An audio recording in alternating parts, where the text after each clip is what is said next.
All right, everyone, welcome. I see we've got a couple more folks joining, but we have a packed program tonight, so we are going to go ahead and get started.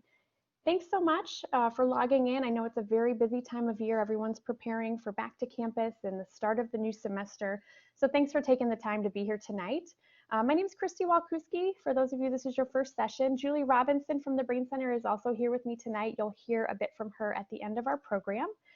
This is the 8th session in our Civic Lead series focused on racial justice this summer. We have 2 more sessions coming up, and so we appreciate all of you that have been logging in with us and participating in these discussions and dialogues. It's been a robust exploration for sure, and we're going to have some more opportunities coming up to think about where we're going to go from here with all of these sessions, and we will plan to continue them into the fall as well. Just a reminder, these are all being recorded and you can view previous sessions along with additional resources that have been provided by our presenters at our website, which is bw.edu/civic.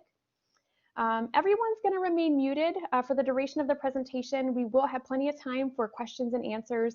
And if you have any questions throughout the program, feel free to put them in the chat box. We will be keeping an eye on that as we need to. And this event, just a reminder, is rooted in the expectations established in BW's community standards of conduct. So we expect this to be a space where we can engage empathetically, respectfully, and thoughtfully together. Just some thoughts on tonight's topic. From the killing of unarmed teenager Michael Brown in Ferguson, Tamir Rice here in Cleveland, to the more recent deaths of George Floyd and Breonna Taylor, we're facing a moment of moral outrage and mobilization. Unfortunately, we understand that the harassment and killing of Black men and women through the excessive use of force by law enforcement is not uncommon in the US. And for the families and individuals harmed by law enforcement, justice and accountability are often elusive. As we've heard throughout the series, the Civic Lead series, including our very first session, hosted by Dr. James Garrison, who explored with us issues of mattering, loss, and violence against Black bodies, the prevalence of this violence and the absence of accountability are indicators of a system that devalues Black and brown lives. So tonight, Dr. Richman and Dr. Newcamp are going to illuminate the role of implicit bias and help us to examine this history and pervasiveness of police brutality. So we really appreciate both of you being here tonight. I want to share a brief bio for both of our presenters. Dr. Stephanie Richman earned a Bachelor of Arts from Northwestern University and a Master's of Science and Doctorate in Experimental Social Psychology from the University of Kentucky. Her research interests include social rejection, the self-concept, and relationships. She's passionate about racial justice and teaches about implicit bias and race in her social psychology and social cognition courses. So if you're looking for a good class to take, be sure to check those out. Dr. Julie Newcamp earned a Bachelor's of Science in Criminology and a Master's of Arts in Sociology from Indiana University of Pennsylvania. Her doctorate in sociology with concentrations in law and society and work in organizations is from Purdue University. Her research interests include law and social policy, work in organizations, qualitative methods, criminology, police work, terrorism, and homeland security. All very important and relevant topics these days for sure. So we're glad to have both of you here at BW and here as a part of our series. So I'm going to go ahead and turn it over to you all, and looking forward to the session. Thanks to you both. Thanks so much, Christy. Good evening, everyone. Thanks for joining us today. Let's see, is this, oh, can you see the, nope, wrong presentation. All right, excellent, here we go. Is that, I don't think that's working, Christy. It keeps jumping back to the other file.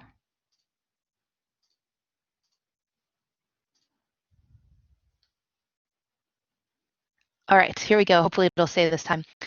So good evening. If you are anything like Dr. Newcamp and I, and probably many others in America right now, you're probably feeling very upset by the current issues related to racism and to policing in this country right now.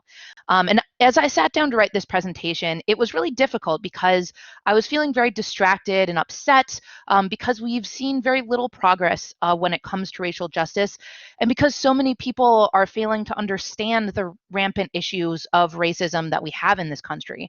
And exhausting to constantly explain to ignorant friends and acquaintances what Black Lives Matter means and how it's not racist to say this instead of all lives matter. It's frustrating. It's so frustrating that I've been unfriending people on Facebook because I can't deal with it. And I'm not telling you this because I want you to feel sorry for me. On the contrary, I have it easy because I am white. I have the privilege to decide not to respond to racist comments and to unfriend people on Facebook and to just step away. I cannot imagine how exhausting it must be to be a person of color in America right now.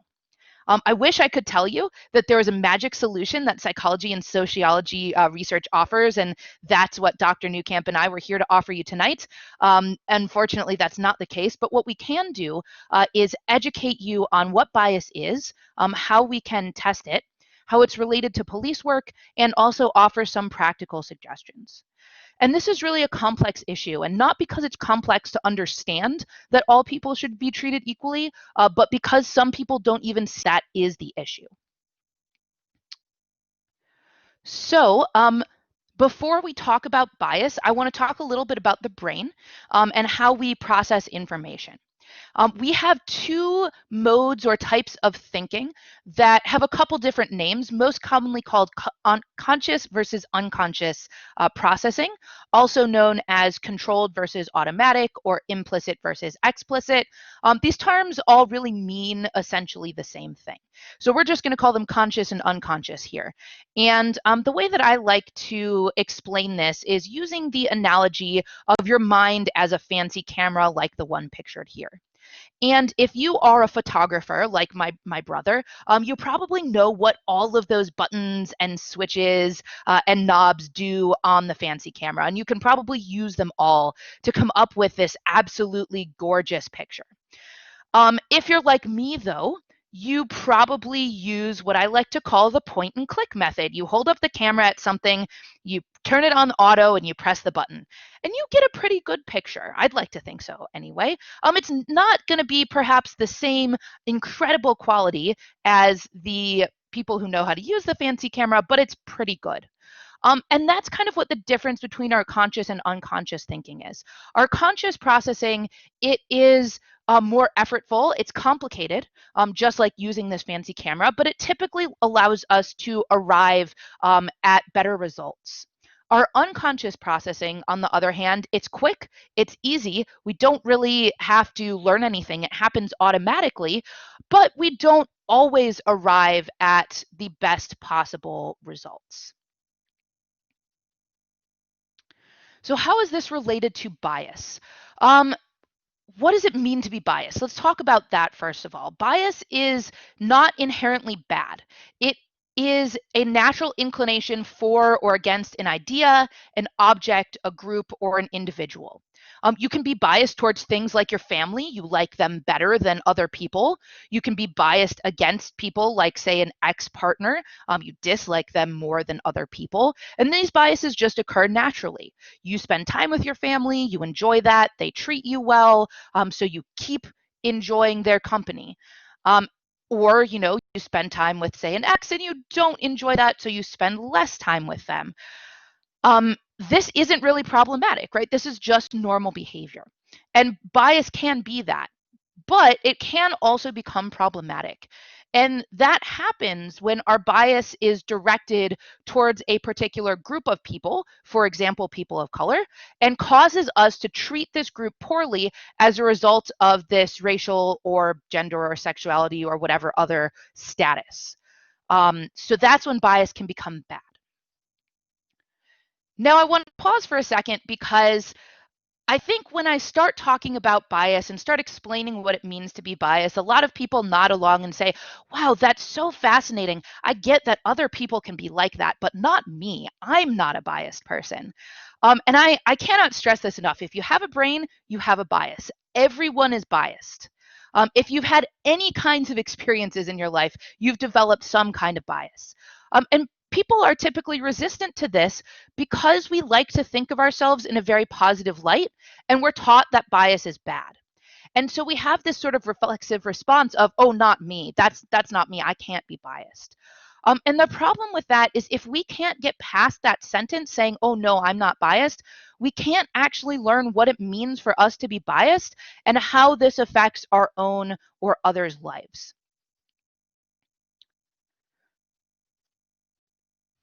So hopefully you can take me at my word that you, along with everyone else in the world, are biased. So let's talk about what this means. And specifically, let's talk about the difference between two types of bias. And these are explicit bias and implicit bias. And these reflect those two different modes of thinking that we just discussed, that conscious and unconscious processing. So explicit bias is expressed more directly. And this is what oftentimes people think about when they think, what does it mean to be biased, right? This is when someone says something like, well, I really just don't like women very much, right? That is an explicit bias. You're expressing that directly. You're aware of it. It operates consciously.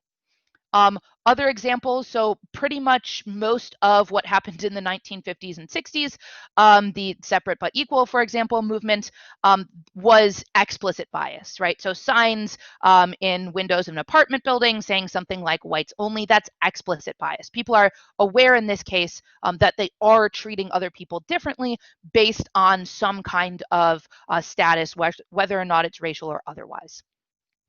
Implicit bias is the one that's a little bit harder for people to understand and a little bit more challenging to grasp because it's expressed indirectly. This is a bias that we are unaware of and it operates unconsciously. And this is why oftentimes people think, well, I'm not biased, because you may not be thinking negative thoughts about other groups in your mind, but it's still going to come out in your behavior. And that's where the problem lies. So one example of this might be, say, a property manager, someone who's renting out apartments or homes or something like that, who does more criminal background checks on African Americans compared to whites. And so obviously, if you're going to be doing more, you will find more and then be less likely to let African Americans rent your property than whites. And so that's kind of what it leads to. And so when people are often saying things like, I'm not racist, what I think they mean is I don't outwardly express any explicit bias. But as I said, it's very difficult, sometimes impossible for people to be aware of their implicit bias. Or even if they are aware of it, it's even less likely that they will admit it. But in social psychology, we have come up with a variety of ways where we can test for implicit bias. And the first way is something called the IAT. So I'm going to post this link in the chat. It should take you just a couple of minutes. I would like you to go to this website and take the IAT. So I'm going to stop talking for a couple minutes, but please go to that website, take the IAT, and then just post in the chat that you're done so I know, and then we can go on to the next part.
This website should bring you to something that says continue with the race test. Is that what people are seeing?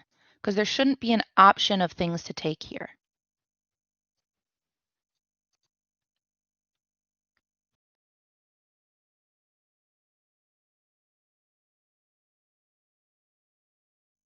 Okay, great.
All right, so go ahead and keep working if you are still finishing the IAT.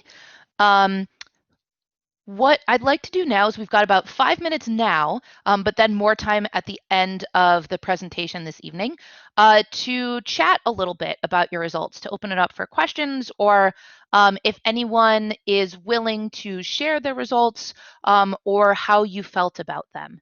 So go ahead and raise your hand or unmute yourself if you would like to comment about that now.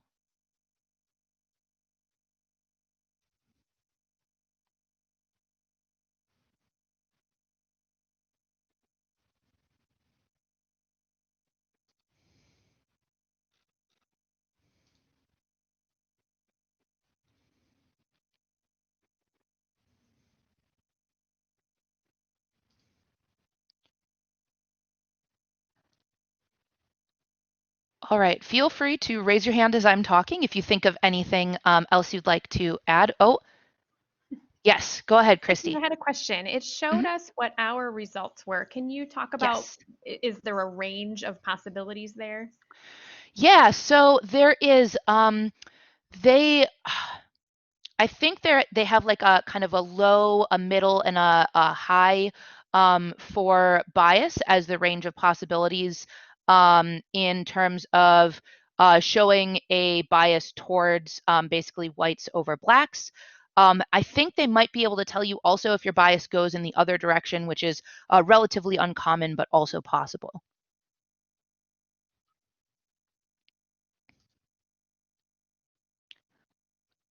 Other questions or comments? Yes, Terry.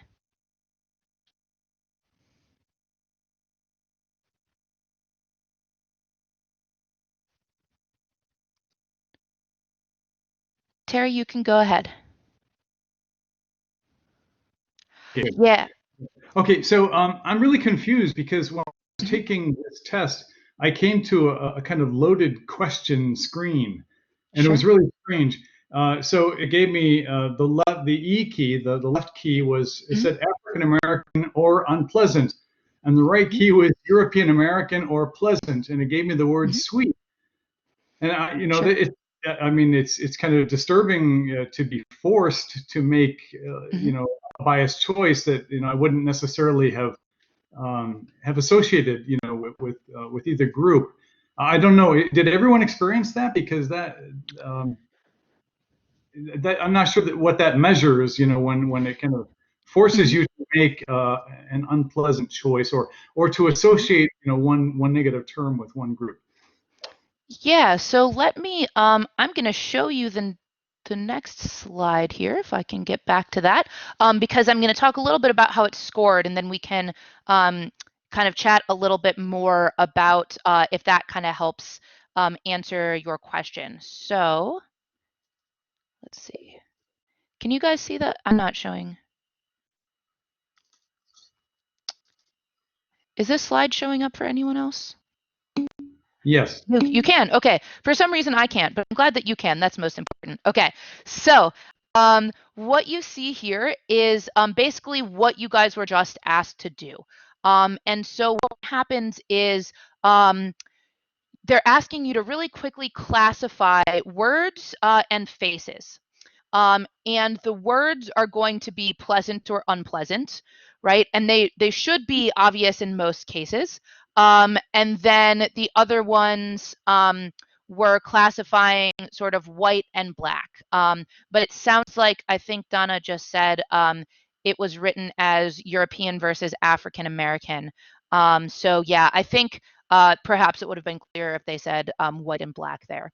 And so the idea here is they're first kind of training you just to see how it works, quickly classify white or black, quickly classify good and bad. But then what they're doing is they're pairing them. And they're on purpose pairing them together, right? So you have in the one case, you have white and bad and black and good, or I think it's, European American and unpleasant and African American and pleasant. And you also have the opposite. And so what the way that they score this is they want to see, can you more quickly classify a word or face when white is paired with good and black is paired with bad versus the opposite. And if that is true, that's showing this sort of implicit association between white and good and black and bad. Of course, if the opposite occurs, which is relatively uncommon, but does happen, where you're more quickly responding to classifying these when black is paired with good and white is paired with bad, then that's showing sort of the opposite bias towards African Americans and away from people who are white. Does that kind of make sense for what, how that they're measuring this? So they're excellent. So they're looking at kind of how fast you're classifying this. Yeah. Other questions or comments about the IAT and kind of your scores on it or your experiences with it?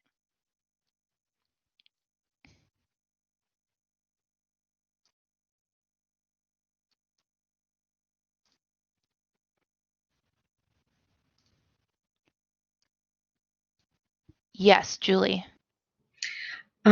Thank you. Yeah, I remember this. I've taken this multiple times, and I remember the first time I took it being very surprised at what my results were, because like many people, I didn't think that I would have as much bias as it appeared from this instrument. Yeah, absolutely. And I do want to share, and then I'll answer these questions in the chat. I also got when I took this test just a couple days ago, I also got a large or high, or I forget how they classify it, as bias. Basically, I'm very biased as well, right? And I'm the person giving this presentation on implicit bias. And so again, this doesn't mean that you're a bad person or that you're a secret racist or something like that. It just means that you have more work to do, right? We unfortunately live in a society that is biased in this way. And so the way that we take the next step is becoming aware of our bias and figuring out a way to work with that. Couple questions in the chat. Does poor hand-eye coordination affect the results? No, because they don't compare you to other people. They're comparing you to your own scores, right? And so the idea is, if you're going to be really bad at like really slow, I guess, on average in classifying white and bad and black and good, you're also going to be really slow in terms of black and bad and white and good. They do randomize which set of tests is done first, so that way it's less biased in terms of practice. And that's also why they swap hands, because that's to coordinate with handedness. If this is a learned task component, I don't know about learning this task in particular. I do want to share, and maybe this will help address some other comments that have been going through the chat, just some controversy about the IAT in general. The original idea was that this test could measure discriminatory behavior.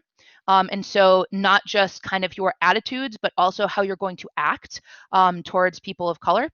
And one of the issues here is that people's scores tend to change depending on the context in which they take the IAT. So if their surroundings change, or even if their mood changes, this might affect your score on the test. And what I think this means, though, is that it's not necessarily measuring a stable personality trait. So our racial attitudes might also depend on the context. And we'll talk about a little bit of research here in a minute that will also suggest that. And this makes sense because attitudes are complex. In general, a lot of people think just attitudes predict behavior, but it's really quite a lot more complicated than that. The test does not, your results don't change if you know how the test works. For the most part, I suppose you could, if you really just wanted to get the score that you did, you could purposefully wait a long time. But when humans are grading this test, I don't know if they do this in the automated system as well. You can screen out particularly fast responses. I wanted to just mention one other thing. It sounds like there's a little bit of confusion about how this measures bias. And so again, this is measuring implicit bias, right? And so the idea here is that it measures, are we associating in general white with bad or good and black with bad or good, right? And this is specifically white and black in the context of race, right? Like in this case specifically, they're showing you pictures of people. And so it's measuring if you are associating white and good and black and bad, you're going to respond more quickly when those are paired as opposed to the opposite pairings. We're going to move on for now, just for the sake of time. But if you have more questions, please do save them, and we will get back to them in the end. All right. So the IAT is not the only test that measures implicit bias. There have also been a variety of studies that have been performed related to implicit bias as measured by physical distance. So what happens here is people will come to a lab expecting to have a conversation. They're shown a picture of a person who is black or white and told, you're going to have a conversation with this person. They're then asked to set up the chairs so that they can have a comfortable conversation with their partner. So there's one chair in the room and they say, here, place the other chair in the room. And in nearly every study that has had such a measurement, participants will set up their chairs farther when they are having a black partner than when they're having a white partner. The data that I'm showing you here, this graph, is showing data from one particular study. And that is a study that looks at, does it matter what the conversation is about? And the answer is yes, it does. In this case, they're looking at, again, if your partner, your conversation partner is going to be black or white. And also, is it their own opinion about racial profiling, or is it an assigned opinion? So in that case, the experimenter would say, Sarah, I want you to have a conversation with your partner about racial profiling, and I want you to talk about these topics as it in regards to racial profiling. So it's not their own opinion, they're giving an assigned opinion. And what happened is, in general, on average, people placed their chairs further from black conversation partners compared to white conversation partners. However, this was really moderated by the specifics of the conversation. People tend to place the chairs even farther from black partners when discussing their own opinions, and you don't really see that difference when they're discussing an assigned opinion. I don't believe they looked at gender in this particular study. I think they may have kept them as same gendered partners to avoid any moderating factors there. And so I think what this shows is that one major factor driving implicit bias is a fear of threat to the self, even when this threat is interpersonal, right? Just kind of being in this conversation with someone. Another example of a way to measure implicit bias is a study done in 2004 where they measured racial discrimination in the workplace. So in this case, researchers sent out dozens of resumes that were the exact same resume with the only thing changed as the names. So it was, I don't remember the last name, but they had Emily, Lakeisha, Greg, and Jamal. And they measured for each resume how many callbacks did they receive. So let's take a look at what they found. So this is looking at how many resumes did you need to submit before getting called back. So they sent them out to a lot of people. And for Greg and Emily, the people who had stereotypical white names, they received 1 in 10. So for every 10 resumes they sent out, they received about 1 callback. However, for Lakeisha and Jamal, people who had stereotypical black names, they only received a callback for every 1 in 15 resumes that sent out. They also changed things in terms of how many years of experience they had. And what they found was that Jamal and Lakeisha needed about 8 more years of experience to get as many callbacks as Emily or Greg. So this is a measure of implicit bias because people are not directly looking at Greg's versus Jamal's resume and saying, oh yeah, let's pick Greg, he's white. That's explicit bias. Implicit bias is the fact that employers are looking at these identical resumes and thinking, you know what, Emily seems employable. I think she'd do well here. But they're looking at Lakeisha and saying, not so much, even though they have identical qualifications. They're not saying it's because Emily is white and Lakeisha is black. They're making assumptions about Emily's and Lakeisha's characters, work ethics, etc., based on their race. And that's what makes it implicit bias. One other part to this study, an even scarier comparison, looks at what happens when these potential job applicants have criminal records. So again, they just changed the resumes when they were sent out so that they had Greg with and without criminal records, Jamal with and without criminal records, and the same thing for Emily and Lakeisha. And what they found was that 34% of the applicants who had stereotypical white names without a record got callbacks for their resume. If they did have a record, it was 17%. What's scary here is that the applicants with stereotypical Black names who didn't have a criminal record got less callbacks than the applicants with stereotypical white names who did have a criminal record. And then also here you can see that those with stereotypically Black names who had criminal record received the least amount of callbacks of all of these.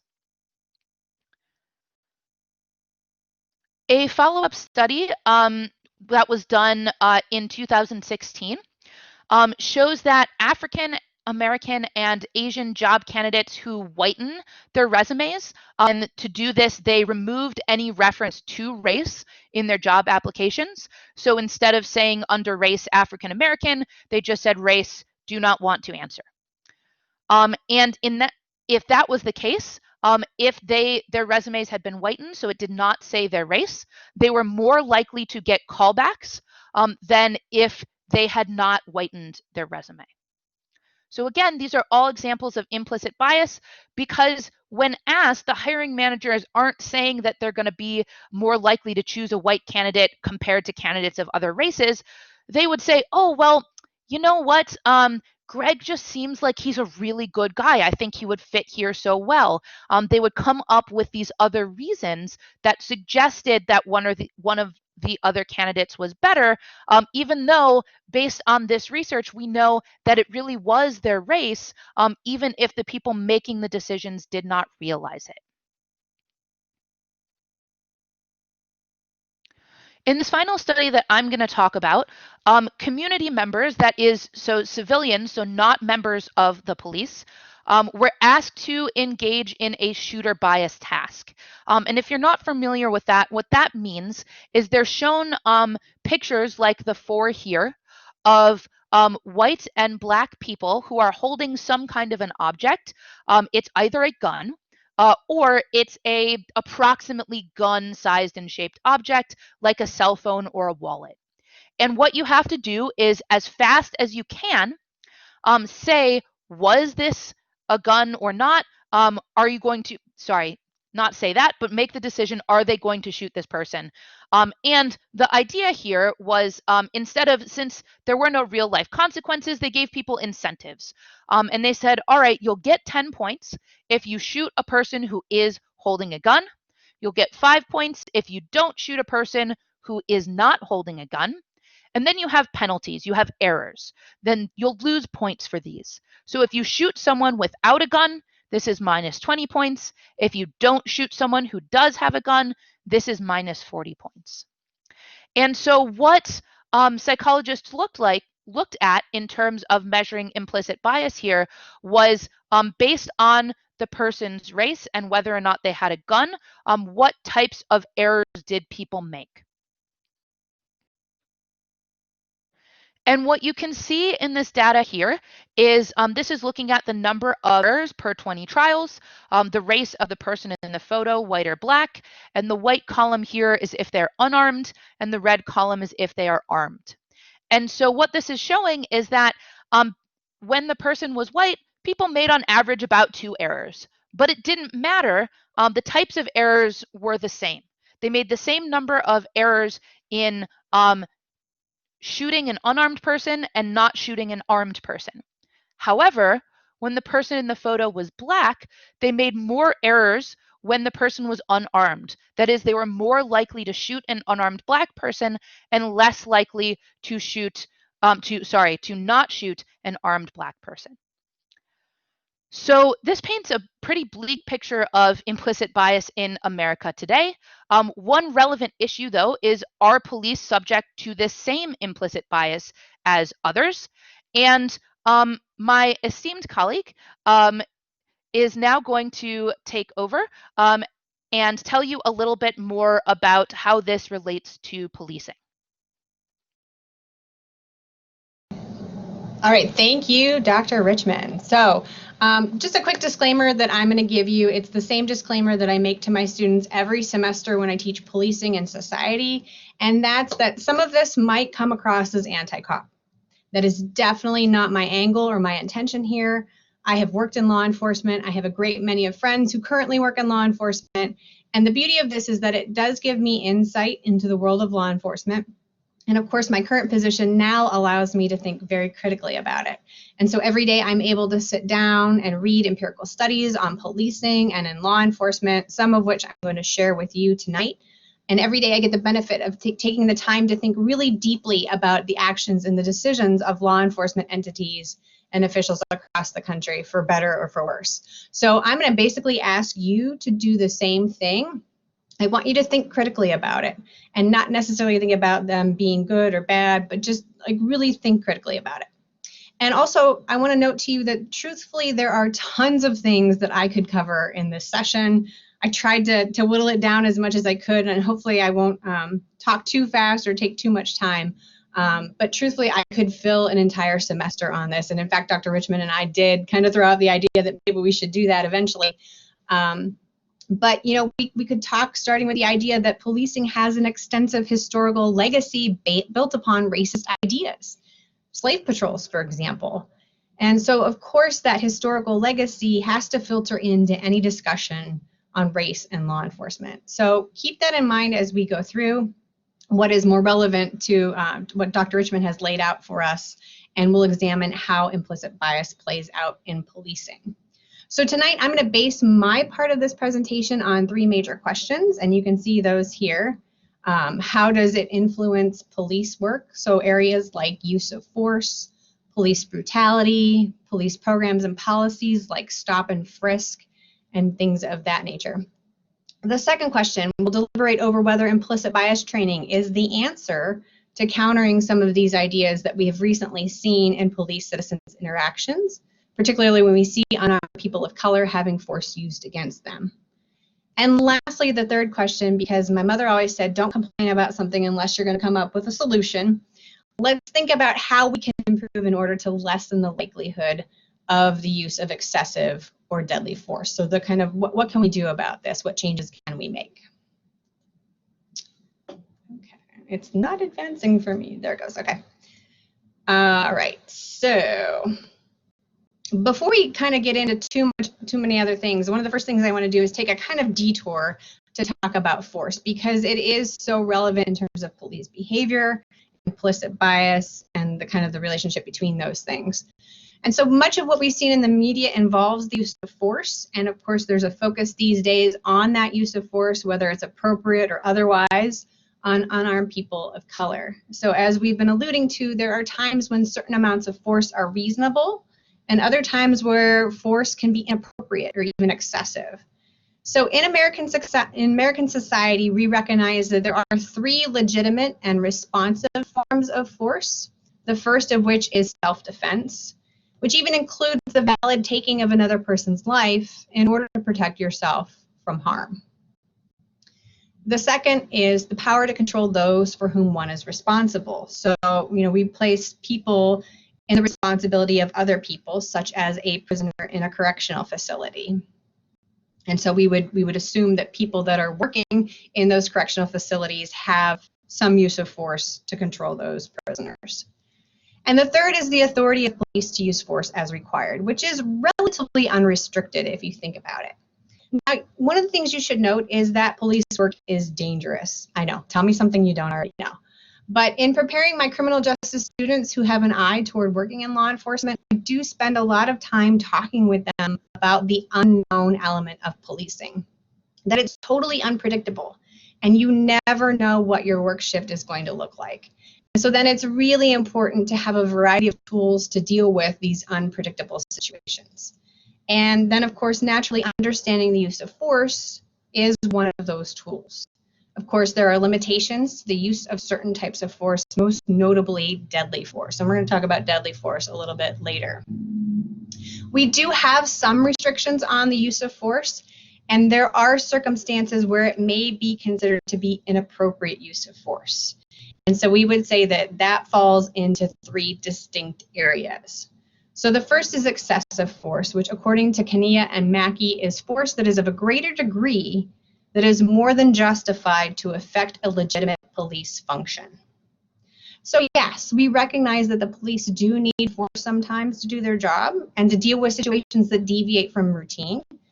But at the same time, that amount of force needs to be proportionate to the amount of threat that is encountered. And of course, yeah, that seems really obvious on the surface. We don't want the police to use deadly force on us for running a red light. But in reality, it is far more nuanced. And you have to keep in mind that police officers are making these split-second decisions when they're assessing situations. They don't have time to sit back and think and consider. And so excessive force then can also involve the use of force that is maybe ordinarily legal, but they're using it too much or too often in too many incidents. A variation of that excessive force is called brutality. And that has to do with violence toward a suspect that is not legitimate. So here we have excessive force that is in the form of violence, but brutality goes beyond violence or acts that are violently forceful, like extralegal police aggression, acts intended to injure somebody physically or psychologically, and that serve no legitimate police function. It could be things like excessive swearing, verbal threats, or the use of racial slurs. Now, I get what you're thinking. These sound really familiar, and that's okay. Most citizens lump them together into either excessive force or brutality and kind of think about them kind of like 2 sides of the same coin. And lastly, there's inappropriate force that is psychological in nature, which generally means the use of non-physical force or coercion in order to obtain information or to get some kind of confession or something like that. And it's true that sometimes police do use a certain amount of deception in their work. And in many cases, they can do this pretty legally. It's perfectly fine and acceptable from a legal standpoint. But their methods cannot involve things like coercion or improper promises. So all told, the line between proper and improper, we usually try to find ourselves looking at this through the lens of use of force policies, which most police departments have. And you should note that justifiable force isn't some arbitrary thing that we apply. And instead, police officers are trained to use only the amount necessary in order to handle the situation or to subdue a suspect. So on that note, I'm going to show you real quick. This is just a quick example of one of the use of force continuums. And the police officers learn about the use of force both formally and informally. They learn it formally through training and through department policy. And a lot of times those department policies will have these use of force continuums. This one in particular is from the Las Vegas Metropolitan Police Departments. But continuums are something that have been developing over the past 30 years or so. They take on a number of different forms. This one is sort of a linear type of continuum. And we've seen throughout time that we've made adjustments and changes to what these look like because police technology changes. So for example, we've got things like pepper spray and tasers and canines now when previously we didn't have those things. But like I said, this one in particular is a rather linear escalation from mere presence on the low end to deadly force at the high end. And a lot of experts are a bit critical of these more linear approaches, saying that real-life policing doesn't follow this nice linear fashion or these nice step-by-step escalations of force. It's not as sequential as this would imply, and that some types of force might be inappropriate for some types of resistance. So given this, determining what level is appropriate for a situation can be really tricky. And so one thing that the officers do keep in mind is the actual or the perceived threat that is posed by the person that they're encountering. So things like their physical size, if they're under the influence of alcohol or other drugs, or they might have a weapon. Prior knowledge about the person is also a consideration. But like I said, this assessment is happening in mere seconds, spur of the moment, and they're taking in a lot of information and considering a lot of different things all at once. But also, too, we know that this use of force thing is complicated, and it's really tempting for all of us to play Monday morning quarterback whenever we hear of an officer using force seemingly excessively or deadly, and we think if we were in that situation, we would have done X, Y, and Z. But really, we haven't been in that situation. And furthermore, a lot of us are not understanding the complexities that are involved in the use of force. So to better understand those complexities that are involved in the use of force, it's helpful to separate them out into 4 different perspectives. We've got individual, situational, organizational, and ecological. And this is kind of another one of those little sidebars, but I think knowing this helps us understand that the decision to use force incorporates a lot of variables. So then therefore any of our decisions about how to address issues of police using excessive force needs to think about these things. And furthermore, these factors all have the ability to influence our implicit bias. And when we're going to talk about some of those situations a bit later, some of this will come back into play. But briefly, and this is according to Nix and his colleagues, they note individual factors involve the individual officer and things like their background or their outlook that make them more or less likely to use force. When they do research on these types of things, they see that highly educated officers are less likely to use force. Those who've been hanging out in law enforcement longer are less likely to use force and have even less favorable attitudes toward using it. But overall, the evidence about officer characteristics, these individual factors, is a little bit mixed. Situational factors involve the suspect more and include consideration of things like their social class. Are they suffering from a mental illness?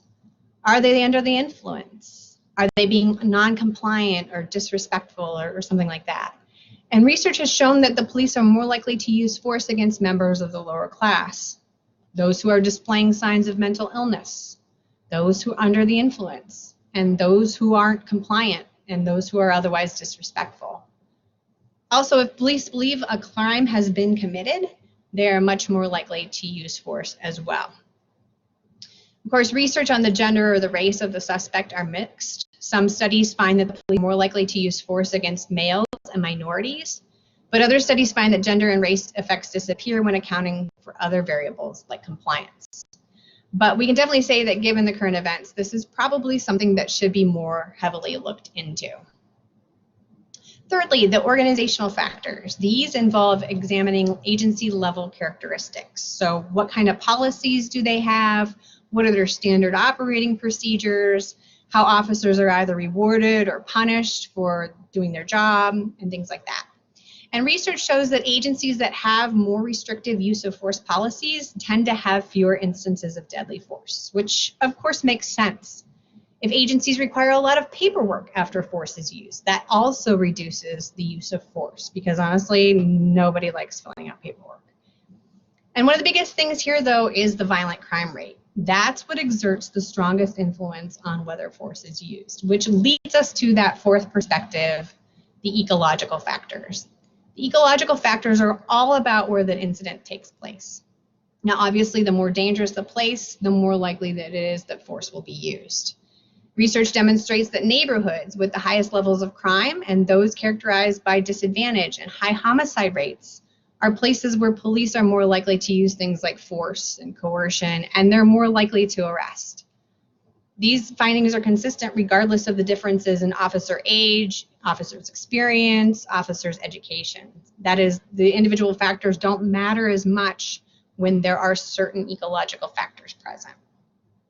These ecological factors are also likely part of why we see that mixed evidence that I mentioned earlier in terms of race and gender. The ecological factors just become more prevailing than those other things. All told, though, I will say there is definitely a need for more research, but hopefully by thinking about these 4 perspectives, you can think about how complex that use of force is and that there are so many factors that affect its occurrence. Okay, so a likely question that you are probably having is, how much force is being used? How often are the police using force? What does that look like? You should know that the collection of law enforcement use of force statistics is mandated as a responsibility by the Attorney General since the passage of the Violent Crime Control and Law Enforcement Act of 1994. So government officials have said, yes, you need to keep track of use of force statistics. But even though it's been mandated, there was no mandate on how it was going to be basically enforced. No enforcement mechanism to make people supply that information. And so many agencies stopped participating. So therefore, collection on data on the use of force is completely in a state of disarray. It's disjointed. There are multiple studies doing multiple things. And some research then suggests that we greatly underestimate the amount of force, particularly deadly force. And what we know about the use of force is often very dated. These data collection efforts do take a lot of time, and they're often inadequate for understanding the full picture. And in fact, there are some scholars that even go so far as to say that the news media, like the Washington Post and the Guardian, keep better data on the use of force than our official justice agencies. And of course, I think it goes without saying that the subject of police force is often very steeped in controversy. But we do know a few things. We've had a few studies that can help us out. One of which you can see here is the Police Public Contact Survey. And the most recent one we have is from 2015. It was published in 2018. And of course, I always tell my students, this is a great example of how long data collection and analysis can take. But basically what the PPCS is, it's a national questionnaire that was developed by the Bureau of Justice Statistics to gauge the overall use of non-fatal force in police-citizens encounters. It's a nationally representative sample of individuals who are over the age of 16. So as you can see here, about a fifth of Americans over the age of 16 had face-to-face contact with the police. And it's pretty evenly split as to who initiated that contact. So 50-50 split between the police initiating it and citizens initiating it.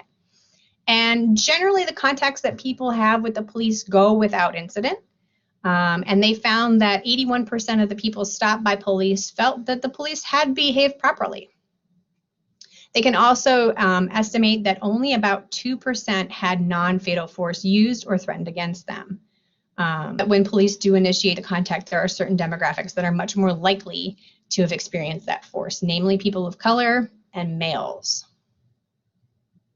So that's a pretty neat data collection effort, but some scholars find issues with it. Notably, they think it greatly underestimates the amount of force that's used by the police because it did not involve survey, or it did not survey individuals who are incarcerated, which they think are at higher risk for the use of force. So what they did is they took the 2002 Police Public Contact Survey and they combined it with the survey of inmates in local jails from 2002. And yes, unfortunately, that's the latest one available. They haven't done it since.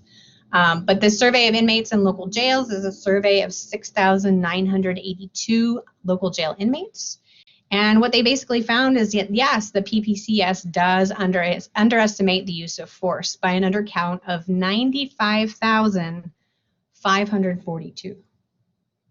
And so when they combined all the scores and figured everything out, they calculated the use of force to be in 1.7% of encounters, which was higher than the PPCS count at the time, in which, again, they were using the 2002 study, and the 2002 PPCS had the use of force as 1.5%. But despite this underestimation, we can take the information from this and some of our other studies, and we can kind of come to the consensus that, yes, the police might use verbal force often, but using actual physical force is far less common than what people think.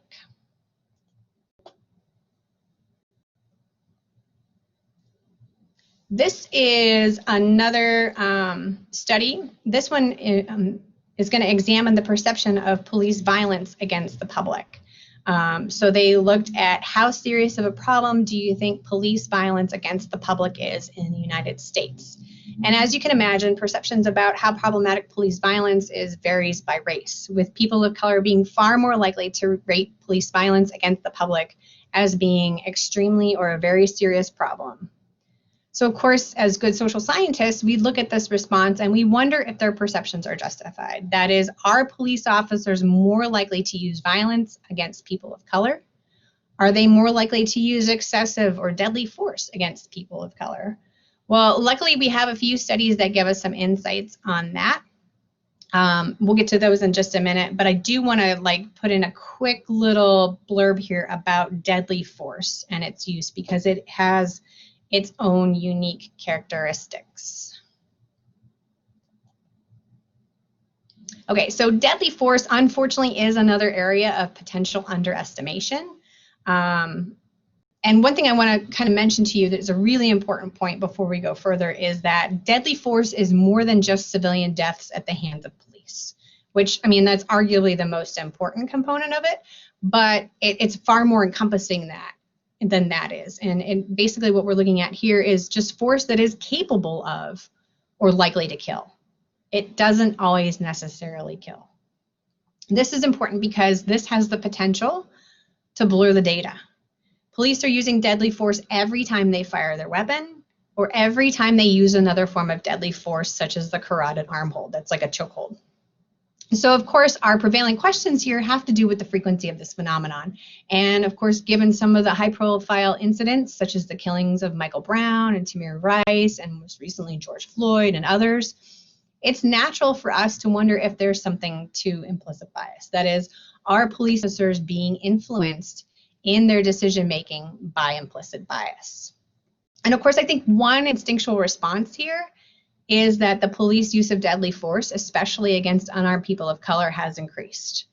But as social scientists, we tend to step back and ask ourselves, okay, is there really increase in the use of force? Or is it that we're just hearing about it more because we have that kind of 24/7 access to news, because we have social media, and things like that? So this would be really nice to have some sort of repository for the data on the use of force. But unfortunately, despite criminologists crying out for a national database for decades, we don't have such a thing. We know that sometimes what we know about it is thanks to various studies over the years from the National Institute of Justice, from the Bureau of Justice Statistics, information from the Uniform Crime Report and the National Vital Statistics System. We've got news media like the Washington Post, who started their National Police Shooting Database in 2015. And basically that's just a team of journalists that are combing through web-based news articles. They're looking through public records, internet databases, civilian reports to try to piece together who has been killed by a firearm from an officer acting in the line of duty. So we don't have a national database. We have all sorts of different collection efforts. And so as you can imagine, this is kind of all over the place. And this all over the place approach has left us with some pros and cons. And of course, by the all over the place approach, I mean that we have kind of a patchwork of systems to measure this and a patchwork of research on circumstances surrounding the use of force, which we'll get to in a minute.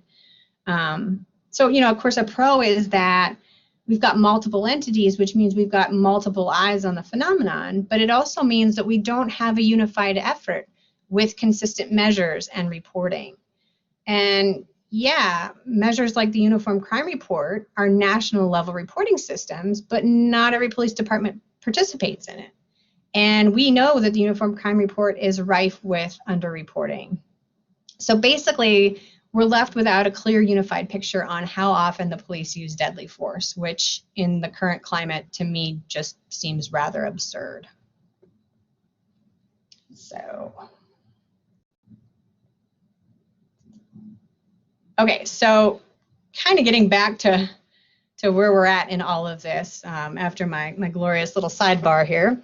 How does bias play into all of this? Well, you know, general studies of implicit bias note that people of all walks of life have it. And in fact, you know, Dr. Richman was mentioning that, you know, you probably found that you have some too. And again, I want to reiterate to you that this is certainly not our place to tell everybody that you're a horrible human being because you're biased. And rather, we hope that this is sort of a starting point for you to make some changes and to be more constructive about it. And I think by you kind of tuning into us tonight, giving up your time when it's a really busy time, really stressful time, I think that's a really great step toward potential change. But also, too, I want to point out that this is, to acknowledge that bias is rather pervasive. And if we all have it, I myself included, it's normal to expect that police officers probably have some too. And in fact, repeated studies do show that bias exists within police officers. But it's less clear, as we'll see, as to whether that bias actually translates into the use of force. So as you can see on your screen, we've got a ton of different studies here of police officer bias. If you want kind of a good sum it all up study, Friedel from 2017 has a great synthesis study. She sums up a lot of the existing literature, and in summing up the existing literature, she finds no clear consensus as to the extent of the influence of bias. Likely due to there being a multitude of different research models, different sizes of agencies, different sample sizes. I mean, all the studies are different. But she does note that the variety of findings could be reflective of the variety of agencies. That is, all police departments are different. And so the influence of implicit bias is going to vary exactly because law enforcement agencies vary. Some of the studies that she included in her review are listed here. In the interest of time, I'm not going to give you the details on all of them, but I will give you the spoiler alert here. The take-home message is that understanding the relationship between bias and the decision to use force is super complex. And studies have been sort of all over the place with their findings. But a few key things that I do want to highlight that will help with our future discussion of what to do come out of these things. So the one I want to highlight, a couple ones I want to highlight are James from 2018. And as Dr. Richman was saying, context matters. And so James discusses the malleability of implicit bias, arguing that bias fluctuates. And if bias fluctuates, then we can do things to influence it and hopefully reduce it. And that it's probably not a stable and permanent trait. And so basically what she did find is that bias is malleable. It fluctuates, especially when certain factors considered like the amount of stress an officer is experiencing and if they're sleep deprived. So her big thing is she does sleep studies. The less sleep an officer gets, the higher their bias scores, meaning they have higher levels of anti-bias.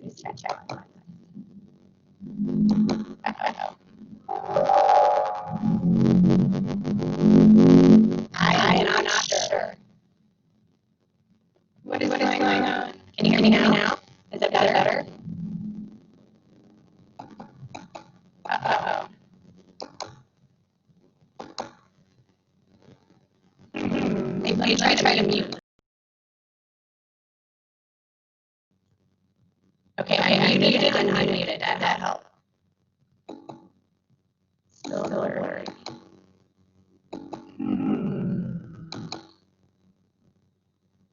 I don't know where my microphone is on this thing.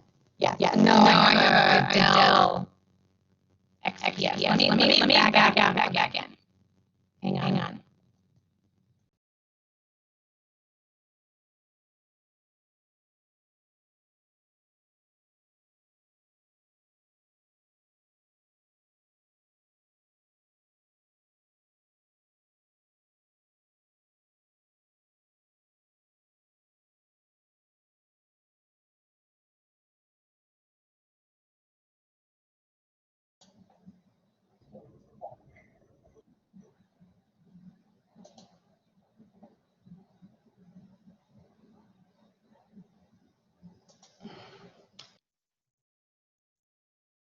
I'm back. Can you hear me now? Okay. All right. So hopefully you heard me talk about James, but the take-home message is from her is that implicit bias is not stable. It's not a permanent trait, which means we can do something about it, but it does get influenced by the amount of stress and sleep a police officer gets. So then she collaborated with James and Villa, and there's a different kind of approach to this one.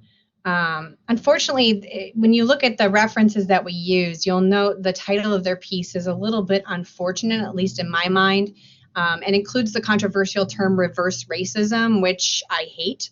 But they use this term almost interchangeably with the term counter bias, which to me seems a better fit, although I don't think it's interchangeable. But anyway, the long story short is they're very critical of other studies of bias, and they argue that pressing a button on a computer is extremely different than shooting a gun. So what they did instead is they set up an elaborate experiment, and they were at Washington State University. They have a simulated hazardous operational tasks lab, which is a lab that's equipped with 2 deadly force judgment and decision-making simulators. And if you Google these simulators, they're really kind of cool. It's kind of like this big screen that you sort of get surrounded in. It's pretty high-tech. And they can put scenarios, like recorded scenarios, and they use scenarios that are more likely to end in deadly force. And they're given a retrofitted handgun that has infrared emitters that register both shot placement and how long it took them to shoot. So they went through a bunch of scenarios, some with white suspects, some with black. They were tested on a bunch of cognitive assessments, including the IAT. And their findings indicate that yes, bias exists, but officers were more hesitant to use force against people of color, which is the kind of wait a minute finding.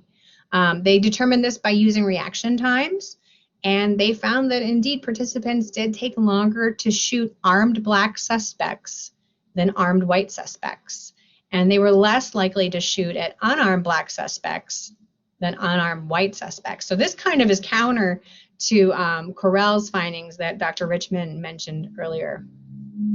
But all told, implicit racial bias did not predict explicit racial bias. That is by the behavior that they had in the simulation. So they might have been scoring pretty high on the IAT, but it didn't necessarily predict how they behaved in the simulator. LeCount's work is a little different. And just as a side note and full disclosure, I'm pretty good friends with Ryan LeCount. I went to graduate school with him. But he does have a pretty interesting work here, and the title of it is More Black Than Blue. And he gets to the question of that people sometimes have is that maybe more officers of color are the answer. And so he examined whether police officers differ from citizens in how they think about people of color. And he found that white officers are more racially resentful, more likely to see blacks as violent, and more likely to minimize anti-black discrimination than white non-police. But black officers are not significantly more conservative than black non-officers, which is consistent with the findings that black officers are less punitive with black suspects. And that racial identity is far more salient for black cops, as the title of his article suggests, that they are more black than blue. So I guess if I can leave you with a take home of all of these studies, implicit bias exists, but the influence on the use of deadly force isn't exactly clear cut. We've kind of got stuff all over the place. I can't, Christy, can you advance it for me? Thank you. Okay, so really quickly, because I know we're running a little short on time, one thing I want to point out is that the bias plays out in other areas of policing as well, beyond the use of force. And one of the ways that we've seen that is in zero tolerance policing. The PD really took a hard stance toward crime under a certain commissioner by the name of William Bratton in 1990 that started with this Take Back the Subway initiative that really aimed to kind of clean up the subway, take away people trying to ride for free, graffiti, disorder, robbery, and things like that. So what happened basically here is that misdemeanor arrests skyrocketed. But many of those booked were also found to have outstanding warrants. And so basically they were arresting people for these really low-level things like fare beating. But they found that by arresting these people, there were more serious criminals and arresting these other criminals ideally would help lower the crime rate. Which kind of leads us to the idea of zero tolerance, which began with Bratton wanting to reduce the incidence of these 25 quality of life offenses. And sure enough, when they took the zero tolerance approach, crime declined in New York City, and being tough on crime became really popular. But it also came with really serious consequences here. But the key here is that they were using strict enforcement with these misdemeanor arrests and kind of zero tolerance approaches. And they wanted to send the message that unwanted behavior would not be tolerated. A newer strategy in all of this was stop and frisk, basically the use of pedestrian stops instead of misdemeanor arrests as a means of reducing crime. These are also called Terry stops that come from a landmark case that made them legal, Terry v. Ohio, where it was ruled that the police could stop and question anybody they thought was reasonably suspected of being involved in some sort of criminal activity. And it allowed them to be patted down or frisked if the officer reasonably suspected they had a weapon. Note, it's only a limited search. It's not a fishing expedition. And if it goes further than a quick pat down, they need a warrant or they need consent. But basically, the police were initiating stops for anybody that seemed suspicious. And the pat downs were being used in the name of safety. But we noted that, this had far more nefarious consequences. Namely that if you think about some of the things we'll be talking about in terms of implicit bias, that kind of factors into the idea of these stops being more likely for people of color, which was what was ultimately found to be happening in New York City. The implicit bias was potentially fueling the stop more than any sort of alleged wrongdoing, which amounted to something I'm sure you've heard before, racial profiling. Can you move it to the next one for me, please? I've lost my controls. I don't know what happened there. Okay, the what to do about it. So briefly, research tells us that the implicit bias exists, but the connection to explicit bias isn't quite as clear. But even still, it would probably make sense to make officers more aware of their bias. And yeah, trainings surrounding implicit bias like the IAT are a start. And yes, I have students in my policing class do this, and it's rather eye-opening for them. But it doesn't solve everything.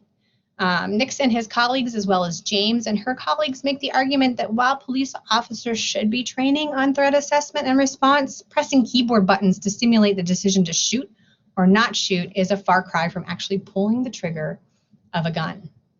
There are other scholars that are critical of trainings on sensitivity, cultural competency, and diversity. So for example, Tolliver and his colleagues argue that we need to move beyond these trainings, which as their name suggests are often just sugarcoating the problem. So words like diversity and sensitivity and cultural competence are notably positive, and by using such terms, we obscure the underlying issues, namely the systematic oppression of human beings and racism. They argue that these terms and their accompanying training mechanisms help us avoid thinking about the real problems, help us feel better about the real problems, and that rather we should be far more explicit and much more direct about naming the problems. Furthermore, they argue that the term diversity has no ties to principles of equity and justice. Call a thing, at least, and at the very least, we won't have to change the name when there's a new term that's more palatable. And so basically the roles played by race and racism in police killings of unarmed Black people just really can't be understood in this more positive diversity framework. But this all points to one kind of particularly troubling phenomenon, and that's the bad apple narrative. And I've seen it so many times, people commenting on Facebook, like, most cops are good, not all cops are bad, there's just one bad apple. And unfortunately, this places the emphasis on the individual and correcting the behavior of the individual rather than thinking about it as a structural or systemic issue. And of course, this is not to say that there aren't bad apples or that we shouldn't hold police officers accountable. But by focusing only on the individual level, we ignore the bigger picture, and the problem might be much more pervasive than just a few bad apples. Okay, so if it's not this implicit bias training, well then what do we do instead? And again, I'll note this is not to say that we should not be paying attention to implicit bias. It's there. We should address it. We should have awareness and trainings on it, but there are shortcomings, and so it shouldn't be the only solution. So given that, it makes sense to ask, okay, what else can we do? There have been some places, Minneapolis being one of them, that have tried tons of measures that have come really highly recommended. And they seem to do all the right things. They implemented bias trainings. They bought and they used body cameras.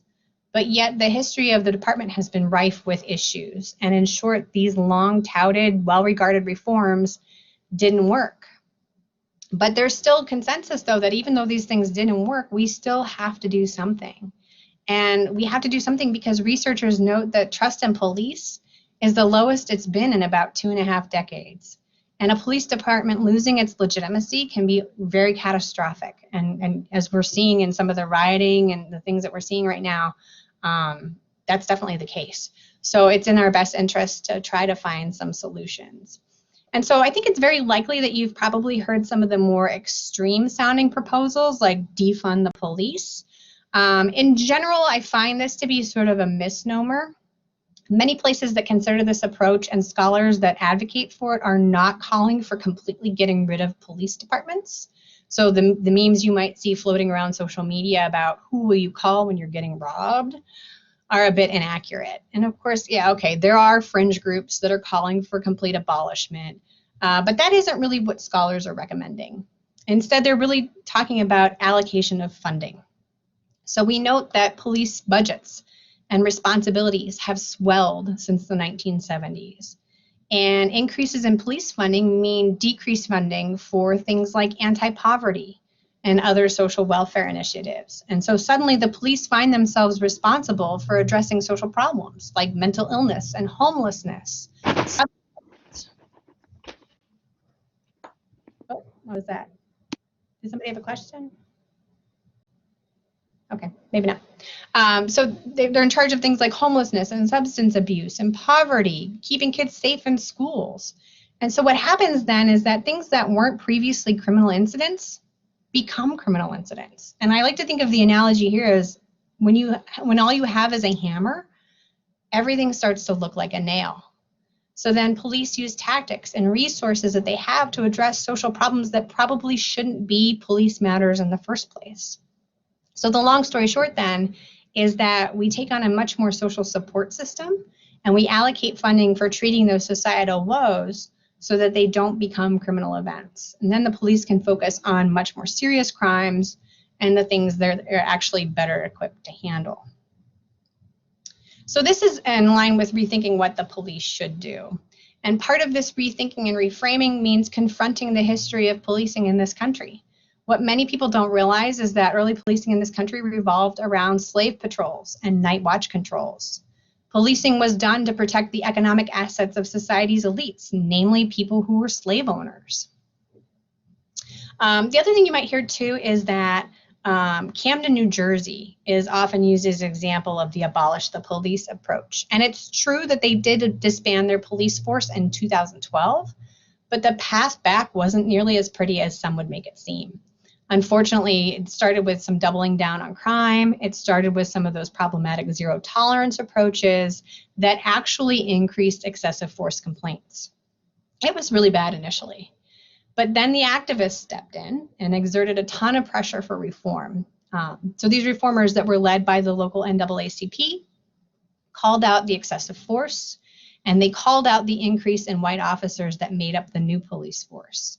And eventually all that pressure that was exerted led Camden to rewrite many of their policies, like their use of force, their de-escalation, and even going as far as requiring officers to intervene if they see a fellow officer using inappropriate levels of force, which is something we definitely didn't see in the case of George Floyd, when many people noticed that the other officers were standing around apparently doing nothing. Less extremely, though, the less extreme sounding solutions incorporate those 4 perspectives that we discussed earlier. So the individual, the situational, the organizational, and the ecological perspectives. So one of the things we can do is we can examine hiring policies and procedures. And in this particular case, one of the unfortunate things is that we've seen that the officers that have been in the news for excessive force and brutality actually have long histories of misconduct or other previous work issues. So for example, Derek Chauvin had 18 prior complaints against him. The other officers involved also had a list of complaints against them. Timothy Lohman, the officer who killed Tamir Rice, had been deemed unfit for duty by the Independence Police Department, where he worked prior to Cleveland. And none of this was disclosed on his application. The Cleveland police never reviewed his personnel file before hiring him. So a little bit more oversight in the hiring policies and procedures might go a long way. Secondly, we need to examine authority and leaderships. In most departments, there's a hierarchy of authority, where behavior of those at the lower end is dictated by those at the higher end. And of course, this is good for consistency, and it's good for making sure rules are followed, rules are applied equally, but it can also mean that bad behavior can filter down. So for example, there could be a tolerance that builds towards certain misbehaviors. And in fact, some of the research suggests that members of the public are all right with some misdeeds as long as the bad guy gets his due. But if senior officials start to display a tolerance for misbehavior or otherwise engage in their own misbehavior, it sends the message that this behavior isn't the problem. On the other hand, if the higher levels of authority and leadership are modeling better behavior, then that trickles down as well. Relatedly, we need to increase accountability. And of course, this is part of why Minneapolis reforms failed. So think about one touted reform, the body-worn camera. The assumption here is that the officer will be on their best behavior because the camera is catching everything. Well, catching behavior is an assumption on its own, as we assume the department has a policy of when the camera even needs to be turned on. But aside from that, the suggestion for reform relies on the assumption that somebody will actually look at the video, review it, and any wayward action on the part of the officer will be met with some sort of sanction or some other method for holding the officer accountable. But we know that doesn't always happen. And we know that increasing accountability is really difficult. And there's a ton of different ways that departments try to have oversight of their officers, whether it be some sort of internal review board or external review board. Some departments use community members, but some say community members don't understand the reality of being a police officer. But then, even if they do find misdeeds or wrongdoing by police officers and they sanction them, some departments have very strong unions and grievance committees that make sanctions difficult to enforce. So all told, increasing accountability is kind of messy. But lastly, we should examine organizational structure and culture. So the very nature of police work and the power differentials that come with it set us up for the potential of tribalism and sort of this us versus them mentality. And of course, this is exacerbated by the conditions in which police officers encounter citizens. They mostly are encountering people when something has gone wrong. I've heard a lot of officers who talk about their job as meeting with good people who've made a bad choice, or meeting good people who are having a really bad day. These are the enlightened officers, but it's super easy for officers to see things the opposite way, that the people that they encounter are bad people.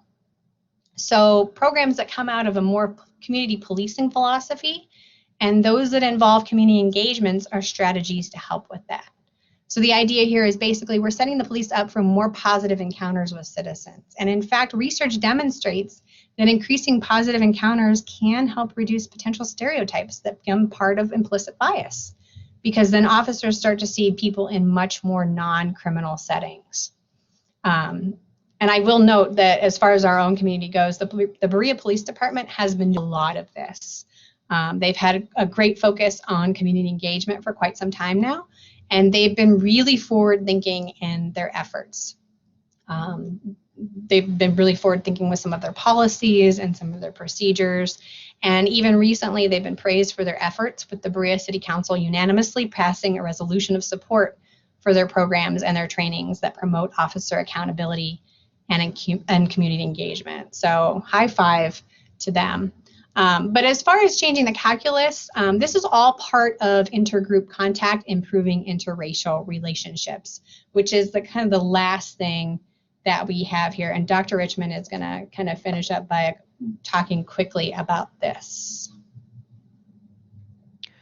Yeah, so Gordon Allport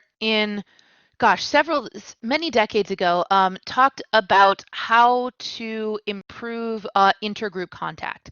And he came up with something called contact theory, which basically was when will intergroup contact improve interracial relations?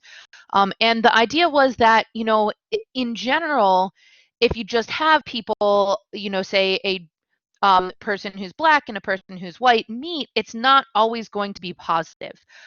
But as long as both people are of equal status, as long as they share common goals, and as long as there is this intergroup cooperation and institutional support, if you have all of these factors, then this will improve interracial relations. But it's really challenging because if you think about it, right, even in America today, we don't often have these 4 conditions for intergroup contact.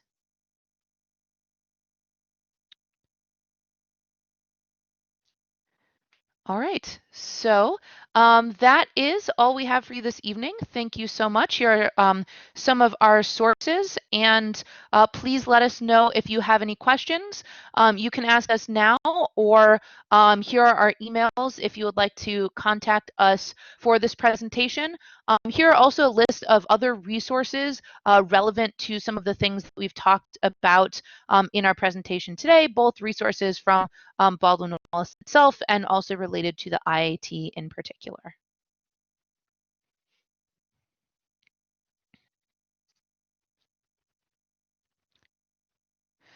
Yeah, so the Stanford prison experiment, for those of you who may not have heard of this before, they randomly assigned, they picked specifically sort of mentally healthy young boys because it was the 1960s, and so they only used men in psychology experiments at the time, and they randomly assigned them to be prison guards or prisoners.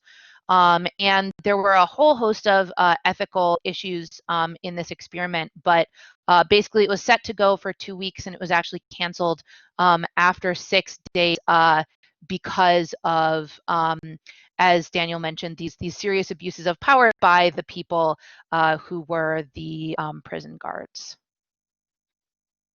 And Julie, I think there's a question for you. Yeah, I'm looking at it right now. Yeah, Ellen, that's a really good question. And I think one that I continually kind of go back and forth with myself. It's a very fine needle to to sort of thread. On the one hand, like I can see some of the value of unions, and I know there's a lot of talk right now about how much should unions protect officers. There's lots of talk about qualified immunity and getting rid of qualified immunity. I think, yeah, police unions are powerful. I think if wielded responsibly, that power can be a good thing. But I think we just need to get smarter and more, I can't think of the word, like more hip to understanding that if you've got bad apples, you got to get rid of them, and maybe be less protective of people that shouldn't be police officers.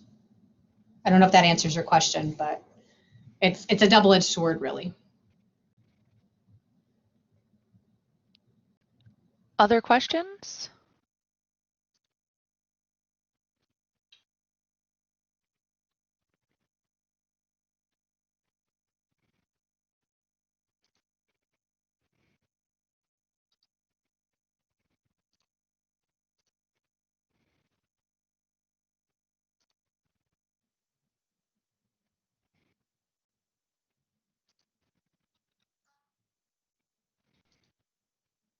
You're all very welcome. It is my pleasure. Yes, absolutely. All right, well, if there are no more questions, I want to say thank you very much to both of our presenters today. Really appreciate you sharing with us tonight. and really asking us to think critically. You really brought to light, at least for me, just how complicated all of this is. And I think you did, in my opinion, a good job of presenting that that there are just so many considerations to all of this, and it's not that all police individual people are bad. It's that these systems impact how things are done. So thank you very much, and thanks to everyone who've attended. We have a couple more presentations to go, one tomorrow at noon, and then one next week. And I'm having trouble pulling up my slide that shows those, but it's available at bw.edu/civic. So thanks, everyone. Have a great night. Thank you. Thanks, everyone.